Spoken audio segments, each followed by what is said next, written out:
अस्सलामुअलैकुम। कैसे हैं आप लोग सब? उम्मीद करती हूँ आप लोग सभी खैर खैरियत से होंगे और मैं भी ठीक हूँ अल्हम्दुलिल्लाह। तो आज हम अपने किचन में बनाने जा रहे हैं चपली कबाब, जो कि बहुत मज़ेदार और यम्मी क्विकली बन जाते हैं। तो इसके लिए मैंने यहाँ कीमा लिया है हाफ़ केजी, मतलब आधा किलो। इसके अलावा मैंने अदरक लहसुन लिया है, 2 से 3 टेबल स्पून अदरक लहसुन है। इसको मुझे बारीक फ़ाइन सा चॉप कर लेना है। हरा धनिया है इसके साथ, और एक बड़े साइज़ की प्याज है, और 4 से 5 अदद हरी मिर्चें हैं। तो इसको सबसे पहले हमने चॉपर में डाल के इसको चॉप कर लेना है। चलें जी, बिस्मिल्लाहिर्रहमानिर्रहीम। हमने चॉपर लिया है अपना, उसमें हमने अदरक लहसुन, हरी मिर्चें, प्याज और 1 हैंडफुल या 1 बंच जो है हमने हरे धनिया का ले लिया है, और इसको हम बारीक चॉप कर लेंगे। इसको अच्छे तरीके से बारीक चॉप कर लेने के बाद हम इसमें अपना कीमा, जो कि हमने वॉश करके स्ट्रेनर में करके खुश्क करके बिल्कुल ड्राई करके रख लिया था, ये देखें बारीक सा फ़ाइन चॉप हो गया है। इन तमाम चीज़ों का मैं अपने इसमें कीमा ऐड कर रही हूँ, और इसको चॉपर की मदद से अच्छे तरह से मैं बारीक कर लूँगी। इसको बिल्कुल फ़ाइन नहीं करना है कीमे को, लेकिन हल्का सा दरदरा रहना चाहिए।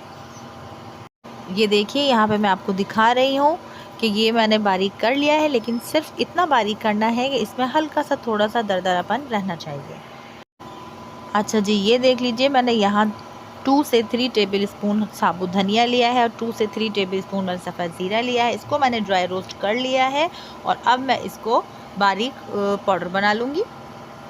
ये देखिए मैंने इन दोनों चीज़ों को पाउडर बना लिया है। साथ मैंने 1 टीस्पून नमक लिया है, 2 टेबल स्पून चिल्ली फ्लेक्स लिए, कुटी मिर्च ली है, 1 टेबल स्पून मैंने पिसी मिर्च ली है। इसके अलावा हमें चाहिए होंगे 2 अदद अंडे। एक का हम इसमें ऑमलेट बना के कीमे में शामिल करेंगे, और एक अंडा हम इसमें ऐसे ही एज इट इज़ शामिल कर देंगे। एक अदद बड़े साइज़ का मैंने टमाटर लिया था, और उसका मैंने उसके बीज वगैरह सब निकाल के इसको मैंने चॉप कर लिया है अच्छे तरीके से। इसके अलावा मैंने हाफ़ बंच पुदीना लिया है, उसको धो के बारीक चॉप कर लिया है। 1 टीस्पून मैंने अनारदाना लिया है। अगर आपको पसंद हो तो आप ज़्यादा भी ऐड कर सकते हैं। मेरे घर में इतना पसंद नहीं किया जाता, तो मैं इसको 1 टीस्पून ले रही हूँ।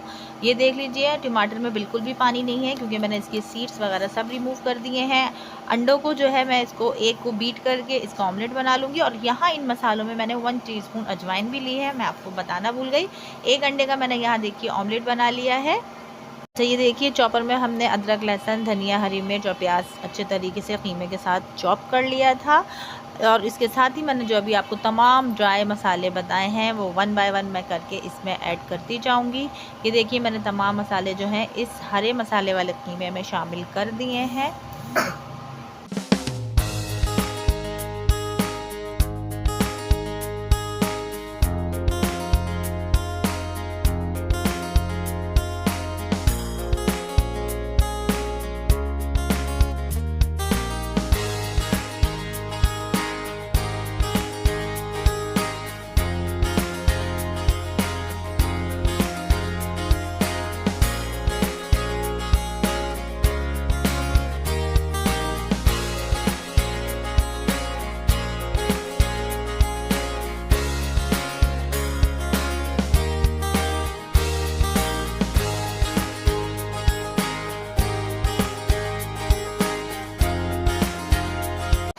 अच्छा ये देखिए मैंने हाफ़ कप आटा लिया है, और हाफ़ कप मैंने कॉर्नफ्लोर लिया है, और इन तमाम मसालों के साथ मैं इसमें ये भी शामिल कर रही हूँ। अगर आपको इसकी जगह मकई का आटा लेना हो तो आप वो भी ले सकते हैं, या चावल का आटा भी बहुत से लोग ऐड करते हैं, और बहुत से लोग इसमें खाली आटा या बेसन भी यूज़ करते हैं, लेकिन मैं यहाँ आटा और कॉर्नफ्लोर दोनों यूज़ कर रही हूँ।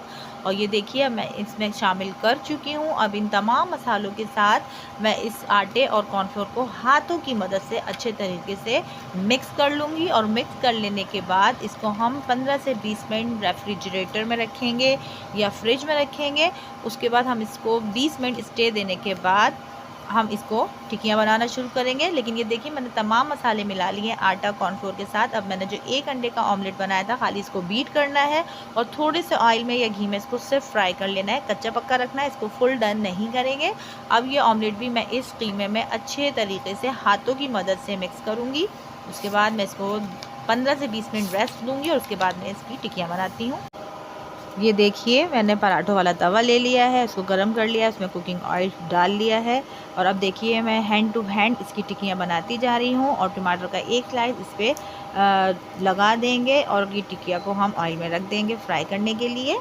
ये देखिए 1 बाय 1 करके मैं इस तरह टिक्कियाँ बनाती जा रही हूँ। आप चाहें तो ये गोल शेप में भी बना सकते हैं, वरना चपली कबाब का शेप यही होता है लंबाई वाला।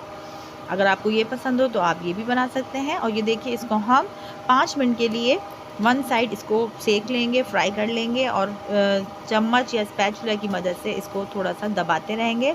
और अगर आपको इससे बड़े कबाब पसंद हो तो आप वो भी बना लीजिएगा। और अच्छा, क्योंकि ये कबाब जो है फ्राई होते वक्त श्रिंक हो जाते हैं, तो अपना आपको जो भी साइज़ चाहिए उससे थोड़ा सा बड़ा रखिएगा। उसके बाद अगर आपको पसंद हो तो टमाटर का एक स्लाइस इस पर पेस्ट कर दीजिएगा और इसको फ्राई कर लें। जब एक तरफ से ये अच्छे तरीके से सिक जाए तो फिर आप चम्मच और छुरी या कांटे की मदद से इसको फ्लिप कर सकते हैं। ये देखिए मैं बहुत एहतियात के साथ स्पैचुला और छुरी की मदद से इसको फ्लिप कर रही हूँ और फ्लिप करने के बाद इसको 5 मिनट मज़ीद फ्राई करेंगे।